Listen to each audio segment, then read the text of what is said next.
Soya chunks വറുത്തതാണ് നമ്മുടെ ഇന്നത്തെ video. നല്ല എളുപ്പമാണ്. വെള്ളം ചൂടാക്കി 1 ടീസ്പൂൺ ഉപ്പിട്ട് തിളപ്പിച്ച് 1/2 കപ്പ് സോയ ചങ്ക്സ് ഇതിലേക്ക് ഇട്ട് ഒരു 3-4 മിനിറ്റ് ചൂടാക്കിയ ശേഷം ഇത് സ്പോഞ്ച് പോലെ ആയി കഴിയുമ്പോഴത്തേന് ആ വെള്ളം കളഞ്ഞ് നന്നായിട്ട് കഴുകിയെടുത്ത് പിഴിഞ്ഞെടുത്ത് വെക്കാം. ഇനി ഇതിലേക്ക് 1/4 ടീസ്പൂൺ മഞ്ഞൾപ്പൊടി, ഒരു വലിയ ടേബിൾ സ്പൂൺ എരിവ് കുറഞ്ഞ കാശ്മീരി മുളക് പൊടി, 1/2 ടീസ്പൂൺ താഴെ പെരിഞ്ജീരകപ്പൊടി, 1/2 ടീസ്പൂണിന് താഴെ മല്ലിപ്പൊടി, 1 teaspoon meet masala, 1 teaspoon ginger garlic paste, ഒരൽപ്പം ഉപ്പ്, വെളിച്ചെണ്ണ, കറിവേപ്പില.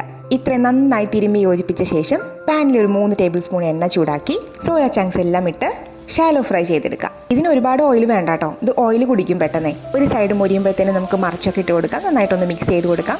കുറച്ച് നേരം കഴിയുമ്പോഴത്തേനും നോക്കിയത് ഇതുപോലെ നല്ല ക്രിസ്പി ആയിട്ട് ഫ്രൈ ആയിട്ട് വരും. ചോറിൻ്റെ കൂടെയും ചപ്പാത്തിയുടെ കൂടെയൊക്കെ നല്ല സൈഡ് ഡിഷാണ്. അപ്പോൾ വീഡിയോ ഇഷ്ടപ്പെട്ടെങ്കിൽ ലൈക്ക് ചെയ്യാൻ മറക്കണ്ട. നമ്മുടെ ചാനലൊന്ന് സബ്സ്ക്രൈബ് ചെയ്യാൻ മറക്കണ്ട. താങ്ക്